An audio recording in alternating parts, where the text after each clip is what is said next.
بسم اللہ الرحمن الرحیم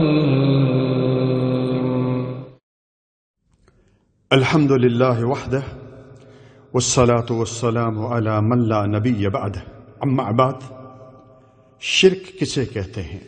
شرک اصغر کون سا ہے؟ شرک اکبر کون سا ہے؟ بعض ہمارے بھائی سوال کرتے ہیں کہ آپ ہر وقت یہ کہتے رہتے ہیں کہ شرک بڑا گناہ ہے، شرک خطرناک گناہ ہے، شرک سے بچو، شرک نہ کرو، لیکن ہمیں کبھی بتایا نہیں کہ آخر یہ شرک ہے کیا بلا۔ پیارے بھائیو، یاد رکھیں، کسی بھی انسان کی زندگی میں سب سے اہم معلومات شرک کو سمجھنا ہے۔ شرک ہی وہ سنگین، خطرناک، بھیانک اور ناقابل معافی جرم ہے جو انسان کو ہمیشہ کے لیے جنت سے محروم کروا کر ہمیشہ کے لیے جہنم کا ایندھن بنا دے گا۔ اور اس بات پر سب متفق ہیں کہ وہ گناہ جس پر فوت ہونے والے کو کبھی معاف نہیں کیا جائے گا وہ شرک ہے۔ اس کے برعکس اگر گناہوں سے زمین بھی بھر دی جائے تو برود قیامت معاف ہو سکتے ہیں اگر ان میں شرک نہیں ہوگا۔ جس طرح حدیث قدسی ہے، سیدنا انس رضی اللہ تعالی عنہ اس حدیث کے راوی ہیں، ترمذی میں یہ حدیث موجود ہے۔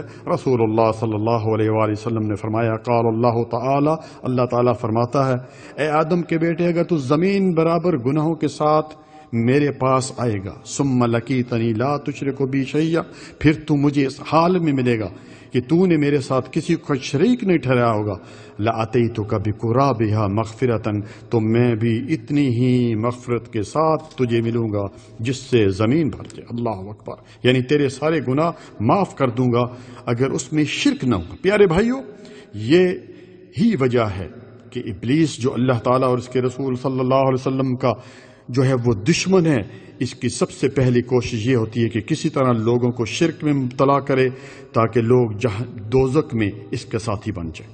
اس لیے کائنات کے رب العالمین نے دنیا میں انبیاء کرام علیہ السلام کی بنیادی دعوت کیا رکھی؟ توحید رکھی۔ جس طرح کہ فرمایا سورۃ نحل آیت نمبر غالباً 36 میں، وَلَقَدْ بَعَثْنَا فِي كُلِّ أُمَّةٍ رَسُولًا أَنِ اعْبُدُوا اللَّهَ وَاجْتَنِبُوا الطَّاغُوتَ، ہم نے ہر امت میں ایک رسول بھیجا، اس کی سب سے پہلی دعوت یہ تھی کہ ایک اللہ تعالیٰ کی عبادت کرو اور اس چیز سے بچ جاؤ، طاغوت ہر اس کی جس کی اللہ تعالیٰ کے علاوہ عبادت کی جاتی، اس سے بچو۔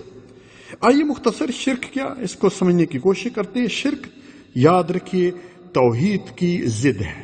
شرک سے مراد اللہ تعالیٰ کی ذات، صفات، عبادات، حقوق و اختیارات میں کسی غیر اللہ کو اللہ تعالیٰ کا شریک یعنی حصہ دار یا ہمسر یا برابری والا سمجھنا، یا کسی کو اللہ تعالیٰ کے ساتھ شمار کرنا یا شامل کرنا، یا غیر اللہ کی تعظیم و عزت اس طرح کی جائے جیسے اللہ تعالیٰ کی تعظیم و تکریم کی جاتی ہے، یا کسی غیر اللہ کی محبت میں غلو کیا جائے، یا کسی غیر اللہ کی عبادت اس لیے کرنا کہ اللہ کا قرب حاصل ہو، یہ سب شرک میں آتا ہے۔ پیارے بھائیو، یاد رکھیں، اللہ سبحانہ وتعالیٰ اپنی ذات، صفات، عبادات، حقوق و اختیارات، ربوبیت و الوہیت میں یکتا ہے، تنہا ہے، اس کا کوئی شریک نہیں۔ شرک کی دو قسمیں، شرک اصغر اور شرک اکبر یا شرک خفی جسے کہتے ہیں۔ شرک اکبر تو یہ ہے کہ جو چیزیں اللہ تعالیٰ نے اپنے واسطے اپنی ذات عالی کے لیے خاص کی ہیں، انسان کسی اور ہستی کو بھی یہ سارے اختیارات جو ہے، عبادات، یہ اس کا مستحق سمجھے۔ مثلا دعا ہے، دعا کرتے وقت کسی اور کو شریک ٹھہرانا یا غیر اللہ سے دعا کرنا۔ اسی طرح، کیونکہ یاد رکھے کہ دعا کسی کو دور سے پکارنا یہ دعا ہے، ٹھیک ہے بھائیو، ایک عبادت ہے، اور یہ صرف اللہ سبحانہ و تعالیٰ کے لیے کہ وہ ہر وقت، ہر جگہ، ہر ایک کی پکار کو سنتا بھی ہے اور جواب بھی دیتا ہے، جیسے کہ سورۃ البقرہ کی آیت نمبر غالباً 186 ہے۔ پیغمبر، اگر میرے بندے میرے بارے میں سوال کریں کہ میں کہاں ہوں، میرا ٹھکانہ کہاں ہے، میں کہاں رہتا ہوں، تو انہیں کہہ دیجئے کہ میں ان کے بالکل قریب ہوں۔ اور کتنا قریب ہوں؟ اجیب دعوت الداعی اذا دعان، میں ان کے اتنا قریب ہوں کہ ہر پکارنے والے کی پکار کو سنتا ہوں، اور بس سنتا ہوں نہیں بلکہ جواب بھی دیتا ہوں۔ فَلْيَسْتَجِيبُوا لِي، غیر اللہ کے لیے ذبح یا نذر و نیاز کرنا پیارے بھائیوں اسی طرح 11ویں شریف اور جس طرح آج کل لوگ مزاروں درباروں اور خانقاہوں جو مدفون ہیں ان میں دفن ہیں، ان کے نام پر جو ہیں وہ کیا نظر و نیاز کرتے ہیں، مرادیں مانگتے ہیں، حاجت یا بلا ٹلنے یا مصیبت دور کرنے کے لیے ان سے مدد طلب کرتے ہیں، تو یہ سب شرک میں آتا ہے۔ جبکہ ہم نماز کی ہر رکعت میں اللہ تعالیٰ سے کیا وعدہ کرتے ہیں؟ ایاک نعبد و ایاک نستعین، اے اللہ ہم تیری ہی عبادت کرتے ہیں اور تجھی سے مدد چاہتے ہیں۔ اور یہ کہنا کہ یہ فوت شدہ اللہ کے پہنچے ہوئے نیک بندے، ہم تو گناہگار سیاکار ہیں، ہم اپنی گزارشات ان کے سامنے پیش کرتے ہیں، یا اس طرح کی کوئی اور باتیں کرتے ہیں اور یہ اللہ تعالیٰ تک پہنچاتے ہیں، یہ بات میرے بھائیوں بالکل ٹھیک نہیں۔ اللہ تعالیٰ جو ہے وہ وَنَحْنُ أَقْرَبُ إِلَيْهِ مِنْ حَبْلِ الْوَرِيدِ، اللہ تعالیٰ اپنے علم کے حساب سے ہر شخص کے اس کے جو شارک ہے اس کے بھی نزدیک ہے۔ اسی طرح کسی کا نام پیراں دتا رکھ دیا، وہ کسی بیچارے نے مزار پر جا کر منت مانی اور اس کی قسمت میں اللہ تعالیٰ کی طرف سے اولاد لکھی تھی تو اللہ تعالیٰ نے اولاد دے دی۔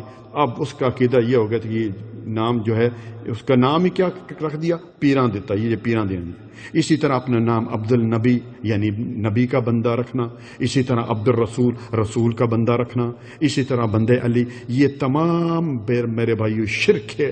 اسے چاہیے کہ اپنا نام، جنہوں نے بھی ایسے نام رکھے ہوئے ہیں، اپنے نام فوراً تبدیل کرے۔ اللہ سبحانہ وتعالیٰ کا کیا فرمان ہے؟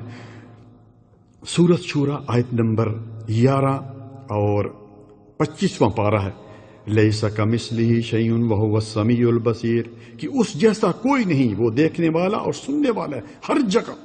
کسی کو اللہ کا جز یا نور سمجھنا، جیسے ہمارے بھائی جہالت کی وجہ سے کیا کہتے ہیں کہ نبی صلی اللہ علیہ وسلم کو نور من نور اللہ کہتے ہیں کہ اللہ تعالیٰ کے نور سے۔ یہودیوں نے کیا کہا تھا؟ سورۃ توبہ میں یہ بات موجود ہے، وقالت الیہود عزیر ابن اللہ، عزیر اللہ کا بیٹا ہے، وقالت النصارى المسیح ابن اللہ، اور نصرانی کیا کہتے تھے؟ صحیح کہتے تھے مسیح اللہ کا بیٹا ہے۔ اور ہم نے کہا ہم کیوں پیچھے رہ جائیں؟ رسول اللہ صلی اللہ علیہ وسلم کو اللہ کا نور بنا دیا۔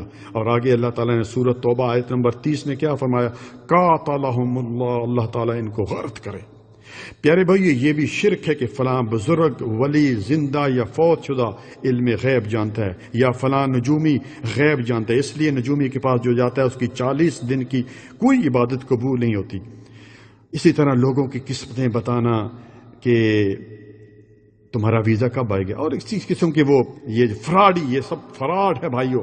اسی طرح یا رسول اللہ صلی اللہ علیہ وسلم کو عالم غیب اور حاضر و نادر اور نفع و نقصان کا مالک سمجھنا، یہ سب شرک اکبر ہے۔ پیارے بھائیو یاد رکھے، اس مختصر یعنی کہ نشست میں اس کو بیان کرنا محال ہے، مشکل ہے، لیکن جو باتیں بیان ہوئیں اللہ تعالیٰ سے دعا ہے کہ اللہ تعالیٰ ان پر عمل کرنے کی توفیق عطا فرمائے۔ پیارے بھائیو آخری بات، آپ نے اب جو کچھ سنا اس پر 1000 بار سوچیں، قرآن کریم کو ترجمہ و تفسیر سے پڑھیں، اور یہ علماء اور ہر شخص کا ولین فرض ہے کہ نبی صلی اللہ علیہ وآلہ وسلم کی بھولی بالی امت کو اس شرک کے خطرہ سے آگاہ کریں۔ یقیناً دنیا میں سب سے بڑی صلہ رحمی یہ ہے کہ لوگوں کو شرک سے بچایا جائے۔ جب ہم دنیا میں دیکھیں نا اپنے گھر والوں کو آگ میں جلتا نہیں دے سکتے، تو پھر آخرت کے جو ہے حوالے سے غفلت کیوں ہے؟ میرا کام تھا بات پہنچا دینی۔ جزاکم اللہ خیرن، بارک اللہ فیک۔ اللہ تعالی ہم سب کو عمل کرنے کی توفیق عطا فرمائے۔ جزاکم اللہ خیرن۔